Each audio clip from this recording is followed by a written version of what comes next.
હવામાન વિભાગ દ્વારા વરસાદને લઈને આગાહી કરવામાં આવી છે। હવામાન વિભાગ અનુસાર અરબ સાગરમાં બનેલા ડિપ્રેશનને કારણે વરસાદ યથાવત રહેશે। આગામી 7 દિવસ રાજ્યમાં વરસાદની આગાહી કરી છે। આગામી 3 દિવસ સૌરાષ્ટ્રમાં ઓરેન્જ એલર્ટ જાહેર કરવામાં આવ્યું છે, તો દક્ષિણ ગુજરાતના જિલ્લાઓમાં 2 દિવસ યલો એલર્ટ અને 2 દિવસ બાદ દક્ષિણ ગુજરાતમાં વરસાદનું જોર વધશે। મોન્સૂન ટ્રફ સાયક્લોનિક સર્ક્યુલેશનને કારણે વરસાદી માહોલ યથાવત રહેશે, જેના પગલે બંદરો પર LC3 સિગ્નલ જાહેર કરાયું છે અને માછીમારોને 5 દિવસ દરિયો ન ખેડવાની સૂચના અપાઈ છે। जो डिप्रेशन मेनली इसी का इफेक्ट रहेगा। इसकी वजह से अगले हम 7 दिन तक रेनफॉल एक्टिविटी एक्सपेक्ट कर सकते हैं गुजरात रीजन में और सौराष्ट्र कच्छ में। जहाँ तक बात है अलर्ट की, तो ऑरेंज अलर्ट दिया गया है सौराष्ट्र कच्छ में डे 1 से लेकर डे 4 तक, जिसमें कि आज जो मेनली गिर सोमनाथ दीव है और कल अगर देखते हैं तो ऑरेंज अलर्ट अमरेली भावनगर में है। उसके बाद फिर अमरेली भावनगर गिर सोमनाथ जो एक कोस्टल बेल्ट है up to Porbandar orange alert है, और डे 4 में गिर सोमनाथ और साथ में ये जूनागढ़, साथ में पोरबंदर के लिए ऑरेंज अलर्ट है। और जहाँ तक गुजरात रीजन का है तो येलो अलर्ट में रखा है हमने।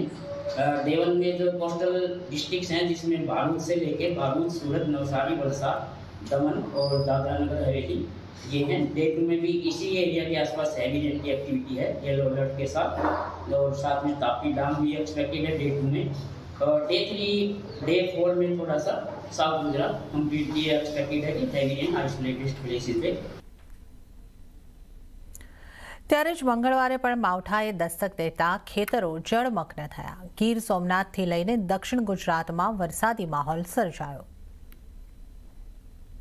સતત ત્રીજા દિવસે ગીર સોમનાથ જિલ્લાના નોનસ્ટોપ આફત વરસી હતી। સુત્રાપાડાના પ્રશ્નવડાપ ગામે 4 ઇંચથી વધુ વરસાદ ખાબકી જતા આખું ગામ બેટમાં ફેરવાઈ ગયું હતું। ગામની બજારમાં પાણીએ કબજો જમાવ્યો છે। રોડ પર 3 થી 4 ફૂટ જેટલું પાણી ભરાયું છે, તો નીચાણવાળા ઘરોમાં પણ પાણી ઘૂસી ગયા છે। ગામમાં સુથાર વંડીની બાજુના વિસ્તારમાં 30 જેટલા રહેણાંક મકાનમાં પાણી ઘૂસી જતા લોકોએ આખી રાત પાણી વચ્ચે પસાર કરવી પડી।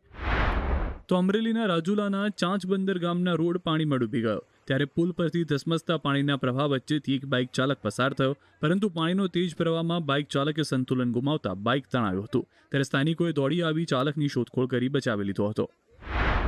ભર શિયાળે ચોમાસા જેવો માહોલ સર્જાયો પાવાગઢ ડુંગર પર। પંચમહાલના યાત્રાધામ શક્તિપીઠ પાવાગઢ ખાતે મેઘરાજાએ ધબધબાટી બોલાવતા પગથિયા પરથી પાણીનો ધોધ વહેતો થયો હતો। પગથિયા ઉપર નદી જાણે 2 કાંઠે વહેતી હોય તેવા દ્રશ્યો સામે આવ્યા। તો ખેડા જિલ્લામાં સતત બીજા દિવસે પણ કમોસમી વરસાદ ખાબક્યો। માતર, રઢુ, રસિકપુરા, નાયકા, વારસંગ સહિતના ગામડાઓમાં વરસાદ પડતા ખેતરો પાણી થયા। હાઈવે પર વિઝિબિલિટી ઘટી। કચ્છમાં પણ વીજળીના કડાકા ભડાકા સાથે વરસાદ ખાબક્યો। અંજાર, ભચાઉ, સામખિયાળી સહિતના શહેરોમાં સવારથી ધોધમાર વરસાદ પડ્યો। વડોદરામાં વહેલી સવારથી માવઠાએ સ્ટ્રાઇક કરતા અનેક વિસ્તારો બેટમાં ફેરવાયા। કારેલીબાગ, રાવપુરા, દાંડિયા બજાર, માંડવી, 4 બજાર, 4 દરવાજા વિસ્તારમાં પણ પાણી થઈ ગયા હતા। રોડ પર પાણીએ કબજો જમાવતા વાહન ચાલકો પરેશાન હતા। કેટલાક વાહન ચાલકોના વાહન પાણીમાં બંધ પડી ગયા, તો વાહનોને ધક્કા મારીને જવાની ફરજ પડી। આ બાજુ વડોદરાના ડભોઈમાં મોડી રાત્રે સતત વરસાદથી ટાવર, કંસારા બજાર, વડોદરી, ભાગોળ, રાધે કોમ્પ્લેક્સ, ST ડેપો વિસ્તારમાં પાણી ભરાયા, તો ફરતી કુઈ, વેગા, ટીમ્બી, નડા, પુળા, હંસાપુરા, થુવાવી સહિતના ગામોમાં ભારે વરસાદના કારણે ખેડૂતોની ચિંતામાં વધારો થયો। આ બાજુ નવસારી રેલવે સ્ટેશન પર પાણીનો ધોધ વહ્યો। કમોસમી વરસાદને કારણે નવસારી રેલવે સ્ટેશન પર ધોધ વહેતો થયો, જેથી મુસાફરોમાં રોષ જોવા મળ્યો।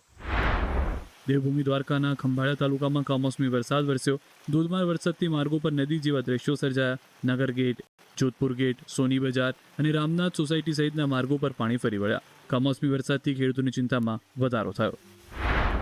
આ બાજુ રાજકોટ શહેરમાં મોડી રાત્રે વરસાદે ધબધબાટી બોલાવી। વિવિધ વિસ્તારમાં વરસાદથી રાત્રે રોડ પર પાણી ભરાયા। આસપાસના ગામડાઓમાં પણ કમોસમી વરસાદે ખેડૂતોના જીવ અદ્ધર કર્યા। આ બાજુ ઉત્તર ગુજરાતમાં પણ મંગળવારે માવઠું વરસ્યું। સાબરકાંઠા જિલ્લામાં સવારથી સાર્વત્રિક કમોસમી વરસાદ પડતા ખેડૂતોની ચિંતામાં વધારો થયો।